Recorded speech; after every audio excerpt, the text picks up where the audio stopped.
Lead Well, Live Whole, the podcast where leadership meets life.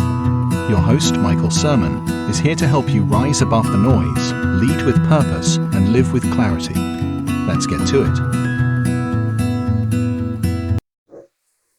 Welcome back, friends, to the Lead Well, Live Whole podcast. I'm your host, Michael Sirmon, and today we're going deep into a principle that every great leader must live by. Know your core values, and then let them lead your decisions. Because here's the truth. You can't be consistent if you don't know what you stand for. You can't make wise decisions if you don't know what matters most. And above all, you can't lead well if you're not anchored deep. So today, let's talk about clarity, conviction, and consistency. And let's see how it all starts with your core values. People ask me why core values matter. And I like to answer that question with a question. What are you building your leadership on?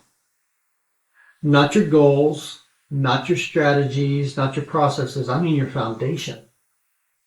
See, most of us in leadership roles like to focus on our vision and on our results. But we often neglect the values that guide how we got there. That's like sailing without a compass. We might move fast, but we'll drift off course. When the pressure's high, when the options aren't clear, and when people are watching us for direction, that's when our core values either show up or we sell out. Our values are like internal guardrails. They keep us from veering into the ditches of compromise, burnout, or regret. In fact, Proverbs 4:23 says, above all else, guard your heart, for everything you do flows from it. And your values, they're a reflection of what's been guarded or of what's been neglected. But what's that really mean? It means we have to define our non-negotiables. Let me ask you a question. Have you actually written down your core values? Not your company values, your core values. But if not, don't worry about it. We're going to walk through it right now. It's a simple 3-question filter that's going to help you define these non-negotiables. The first question is, what virtues do you respect most in others? Sit back for a minute and think about the leaders who shaped you. Those that you respect, those that you greatly admire.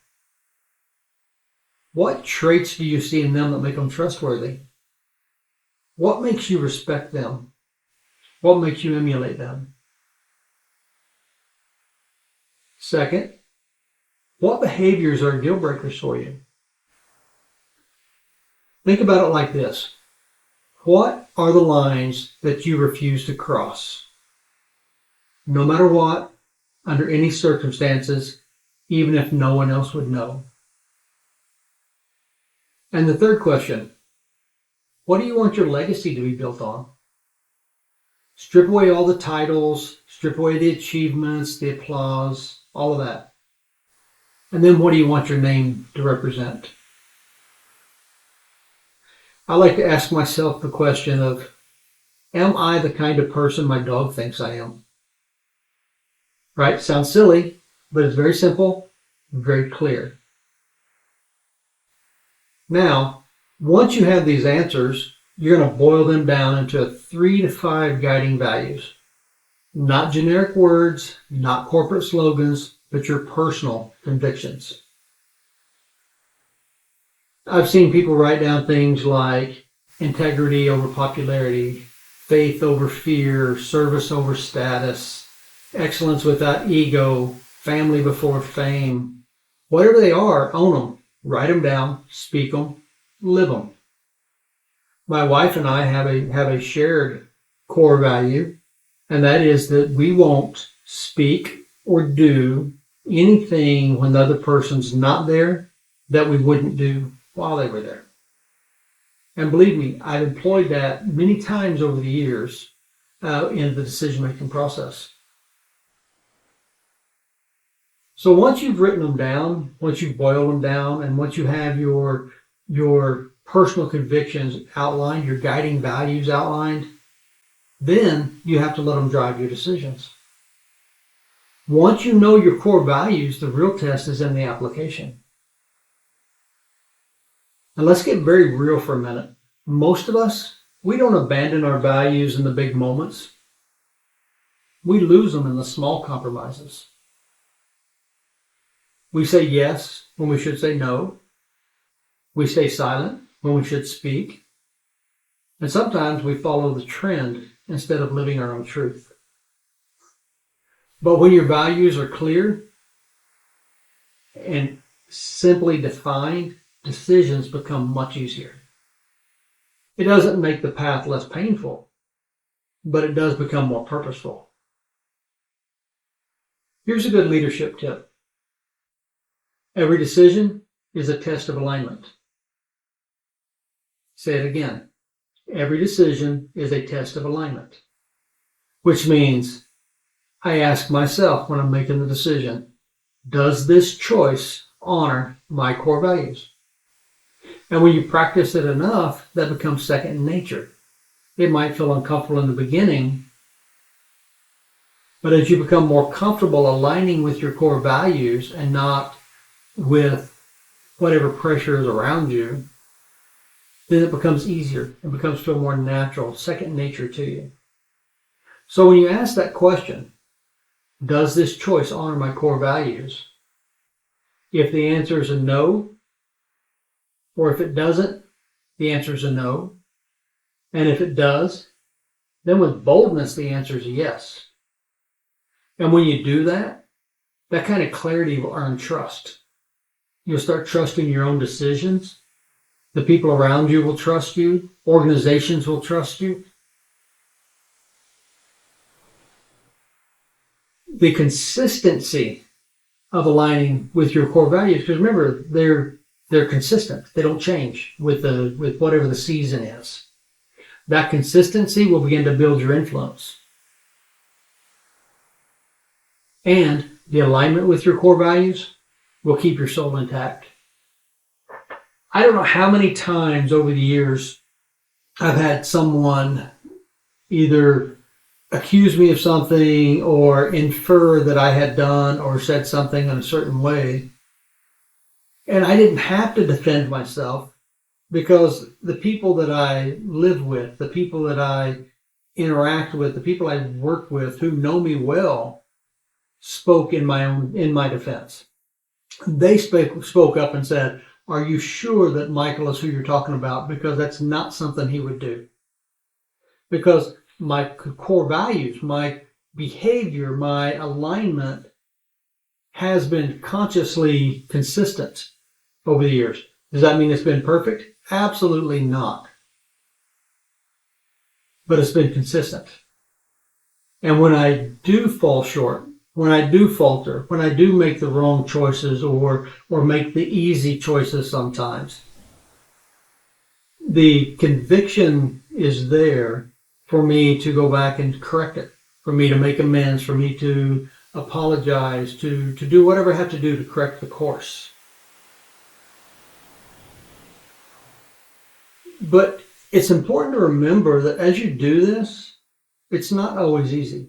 It's not always fun, but it is always in the best interest of you, not the short term, or often not the short term, but always in the long term.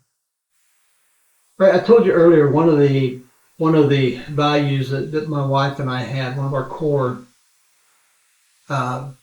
characteristics was that we would honor each other when we weren't around each other.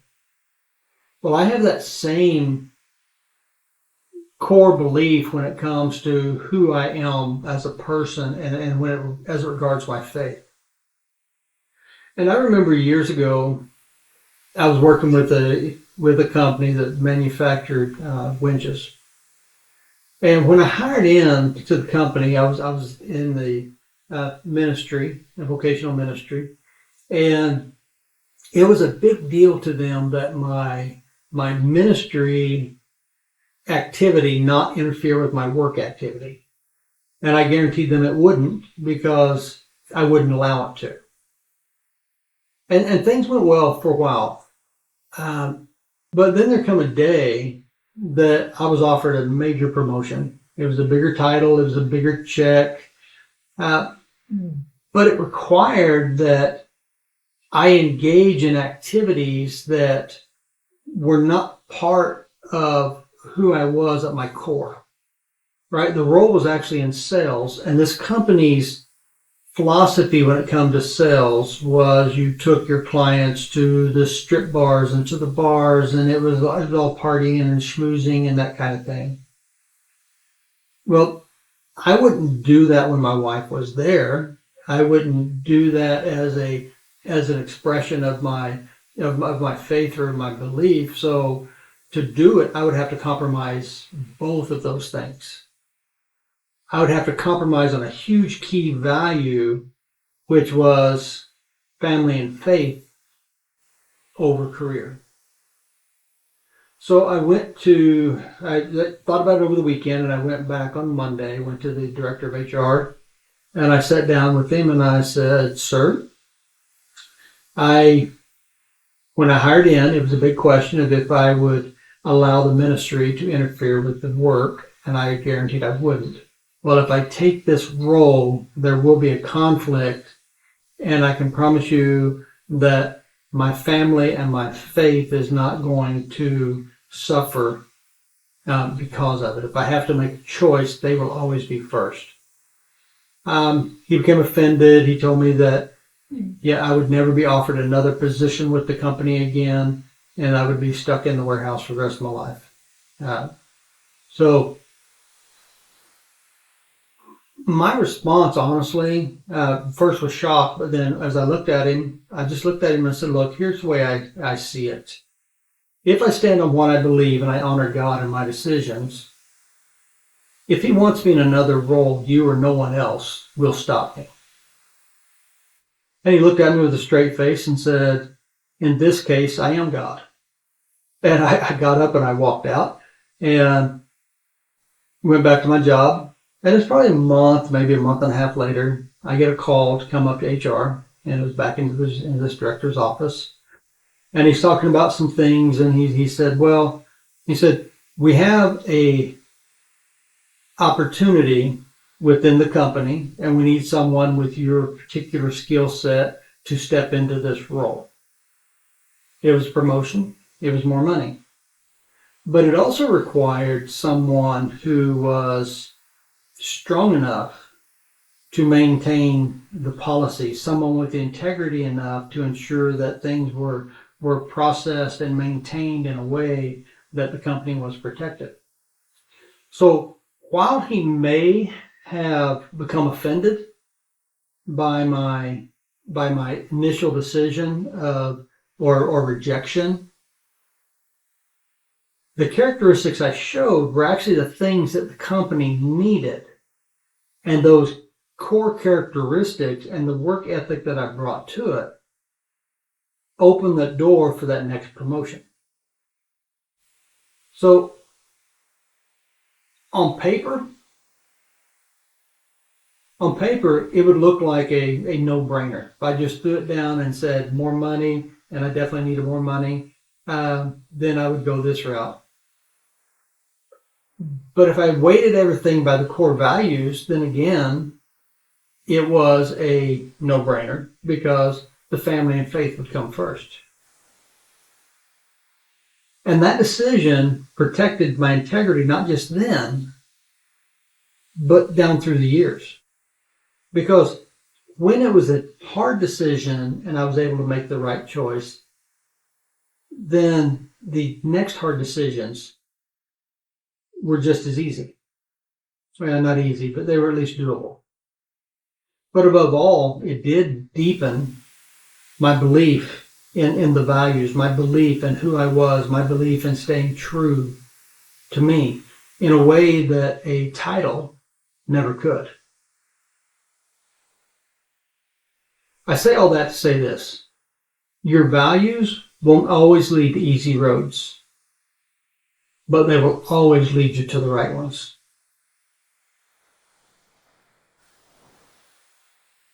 So if you think about it, what does all this mean?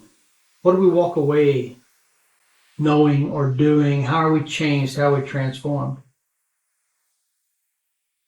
I personally think that there are some very practical takeaways from our conversation today.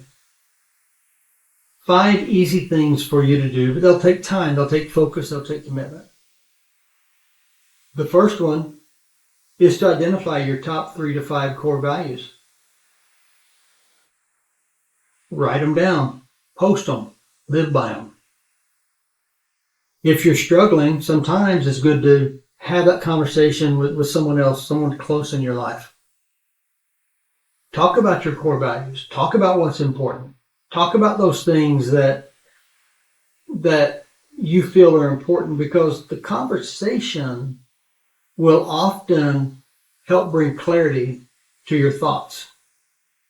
And for me, they help me stay focused while I'm trying to clarify them. So write them down, post them somewhere, and then live by them. The second takeaway, share them with your team or your family. Let people know what drives you. This does a couple different things that this does. One, it reinforces them within yourself, right? Once you've declared them, once you've stated them, you've thrown them out in the universe. Second, it brings a level of accountability to them. I told you in a previous episode about my use of sarcasm and having to go to my team and my family and asking them to help call me out on it, because my commitment was to be less sarcastic. Ultimately, the goal was to eliminate it, but at least be less sarcastic and give them the permission to hold me accountable to it. The same sort of thing right here. The third takeaway, use these core values as a filter for every decision you make. It doesn't matter what the decision is, it should align with one of these core values. But especially use it for the hard decisions.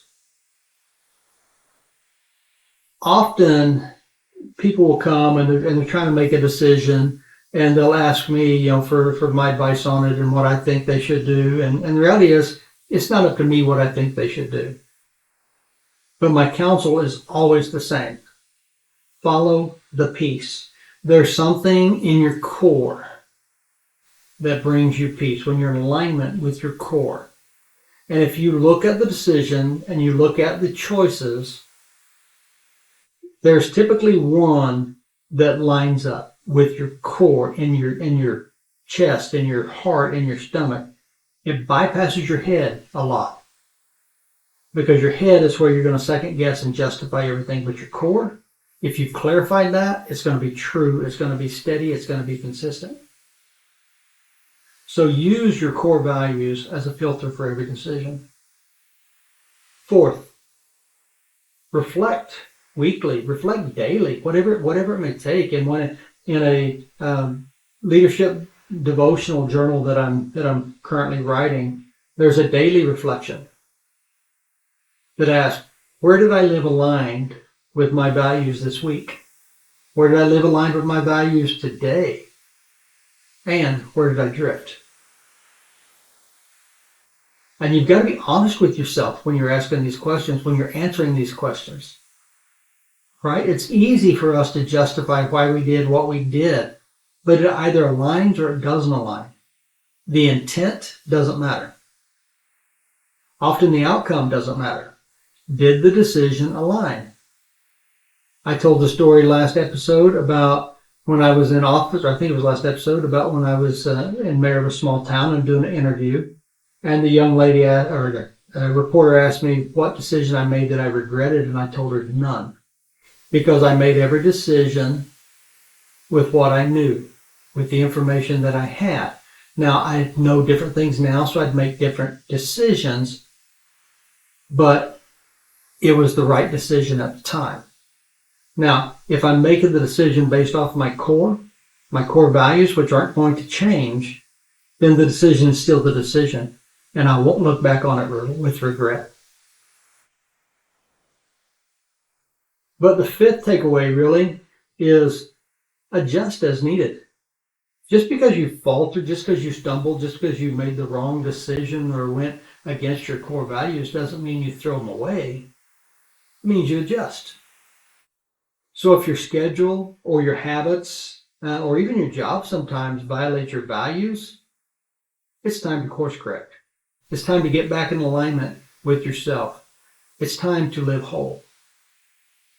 Because understand this clearly, my friend. You can't lead well if you don't live whole. And wholesomeness, it starts with alignment between your words, your values, and your choices. So my challenge really for you this week is to stop drifting and start deciding with clarity. Get clear, get grounded, know your core values, and let those values lead you. Let them lead the decision, let them lead the relationships, let them lead every aspect of your life, and you will not go wrong. Now, if you want to go deeper into this, check out my books, Lead Well, Live Whole, and Ego Leadership. Both are now available on Amazon and even through Sweet Dreams Publishing. But I do want to thank you for joining me today. And until next time, lead well, live whole, and walk in the clarity of who you are. Thanks for joining us on Lead Well, Live Whole. If this added value to your journey, share it with a friend and subscribe. Until next time, lead those you serve well and live your life whole.